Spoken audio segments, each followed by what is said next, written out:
Diperdamaikan dengan Allah. Diperdamaikan dengan Allah. Itu judul khutbah secara seragam di hari Minggu ini di seluruh gereja Toraja Mamasa.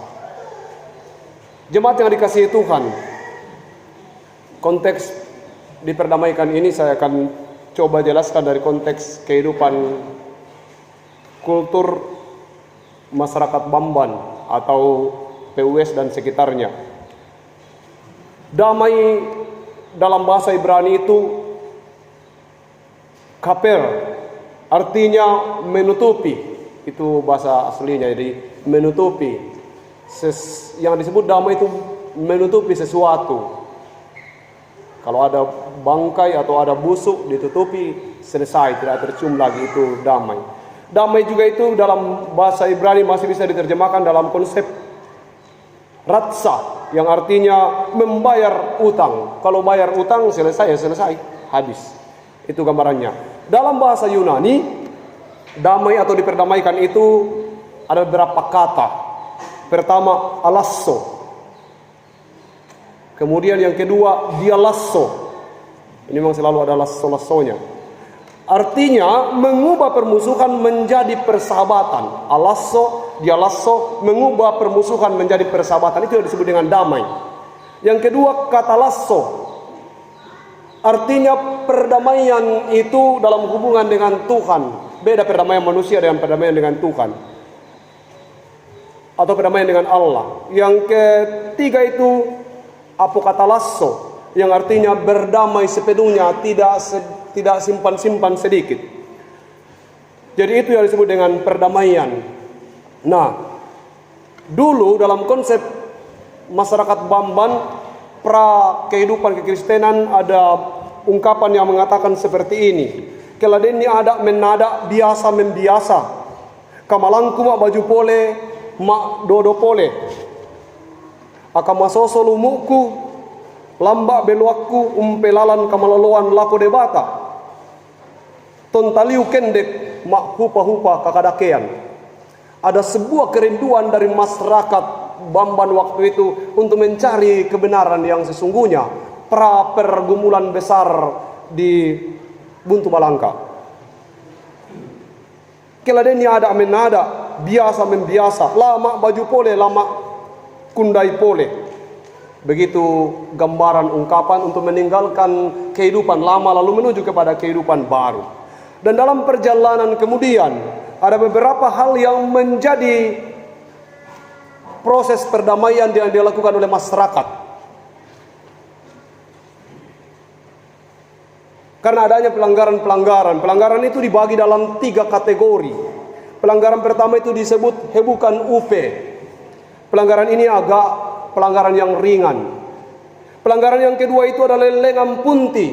Pelanggaran pada tahap setengah. Jadi pelanggaran itu. Yang ketiga itu tungkakan loko. Pembukaan lumbung. Kalau lengan punti itu menebang pisang. Tadi yang pertama itu mengambil keladi. Semua ada aturannya dan semua ada hukumannya. Lalu kemudian pada proses hukuman pada pelanggaran, 3 pelanggaran itu, maka diputuskanlah ada berapa proses penghukuman terhadap para pelanggar itu. Yang pertama, hukuman yang ringan itu sapaan sadang, pukul mulutnya saja, siruang kadang matul asusi, beres. Pelanggaran ringan.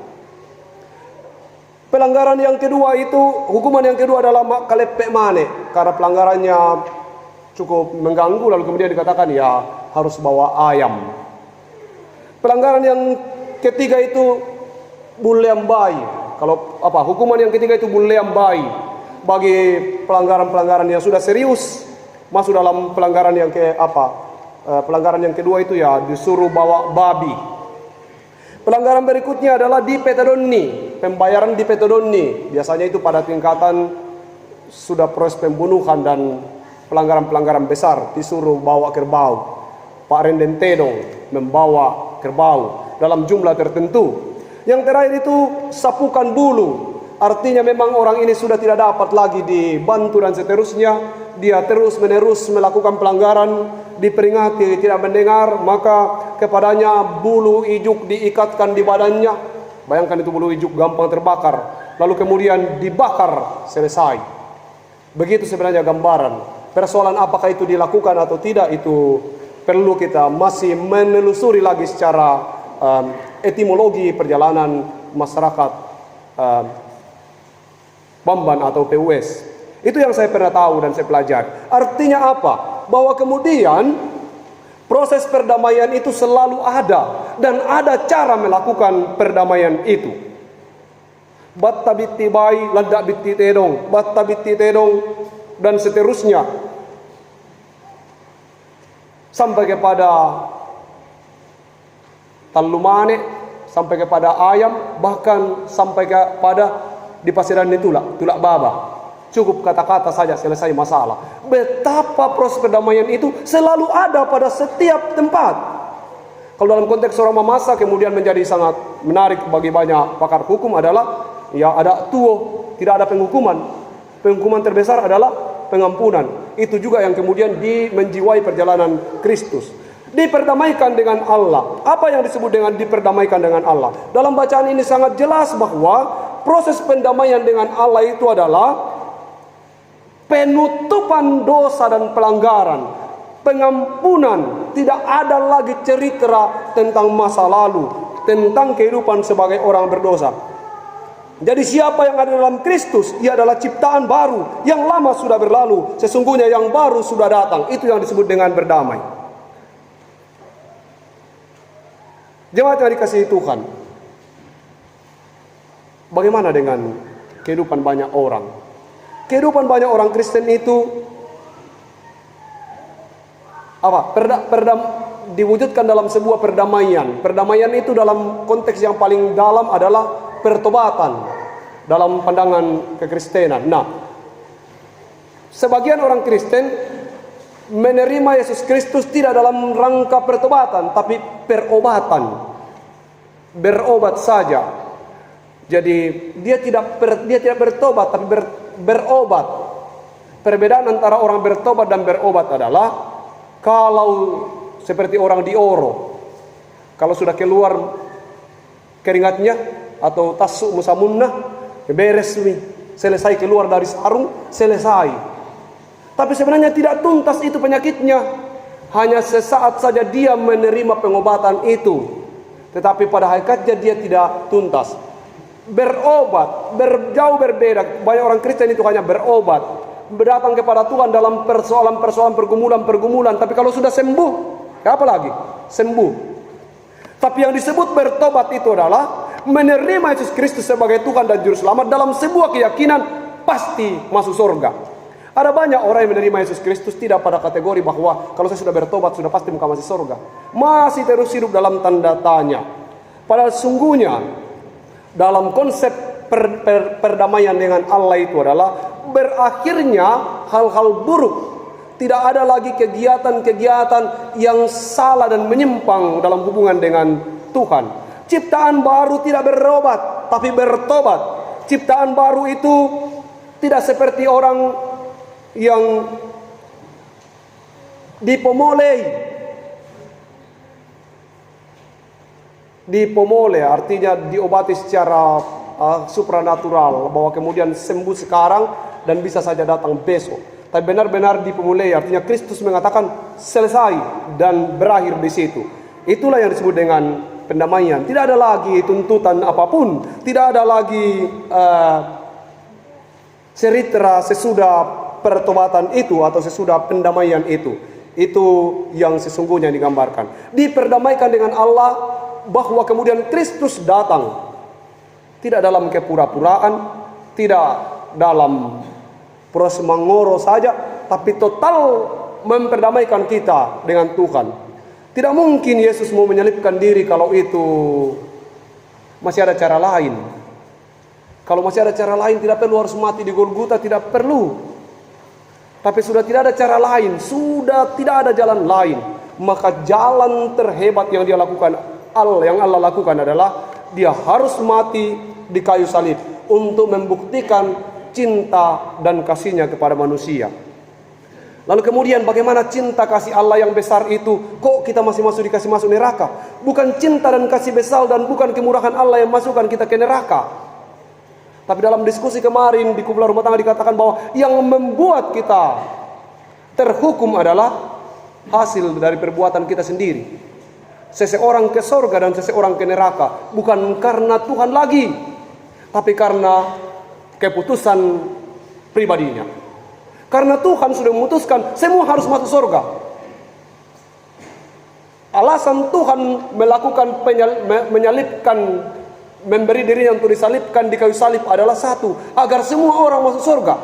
Kalau ada yang tidak masuk surga bukan lagi kesalahan Tuhan, tapi sungguh-sungguh itu kesalahan pribadi seseorang.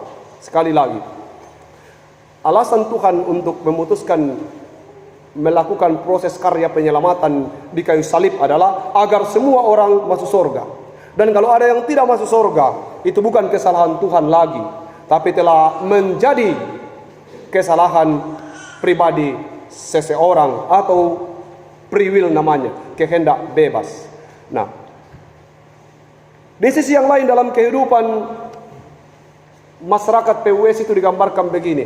Kalau dikatakan dalam bacaan kita dikatakan bahwa jadi siapa yang ada dalam Kristus, dia adalah ciptaan baru, yang lama sudah berlalu.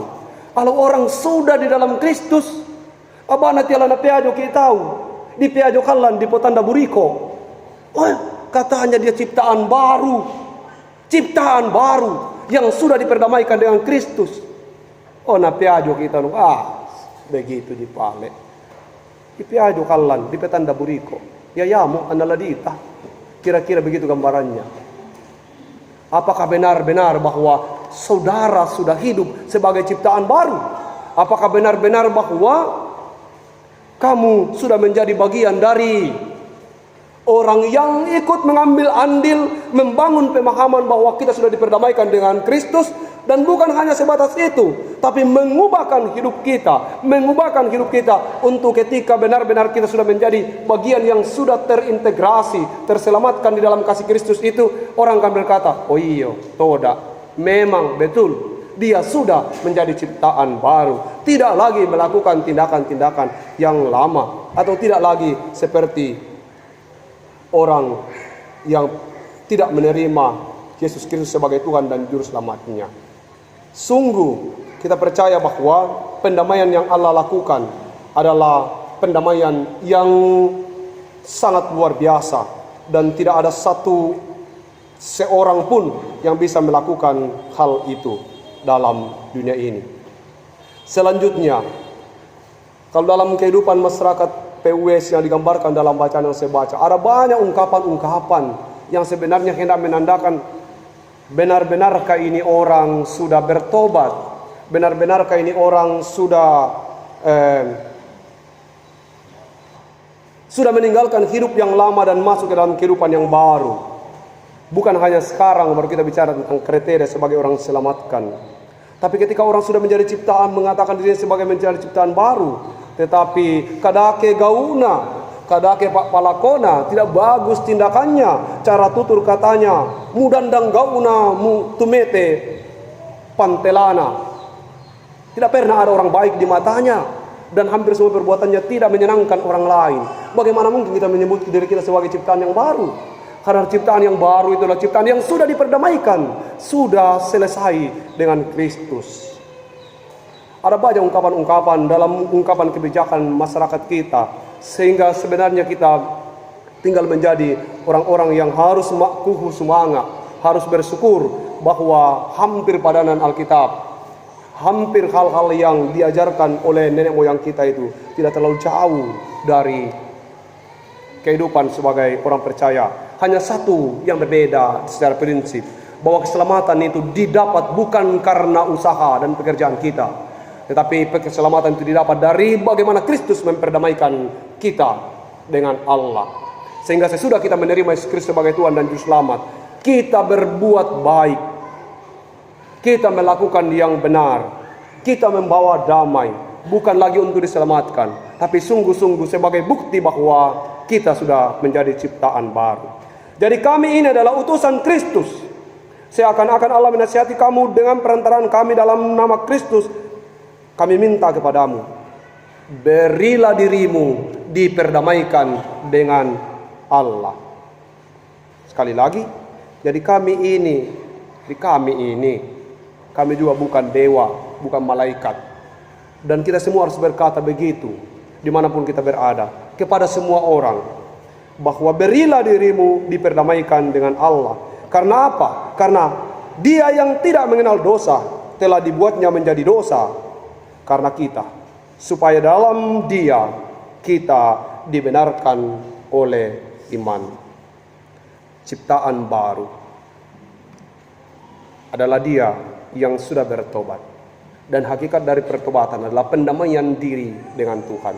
Dan kalau kita sudah bertobat, satu keyakinan yang pasti bahwa pertobatan itu pasti membawa kita ke dalam surga. Tuhan memampukan kita untuk mengubah, menutupi permusuhan dengan persahabatan, membangun kehidupan yang penuh dengan cinta kasih dan perdamaian. Karena Tuhan sudah membayar utang kita di kayu salib. Amin.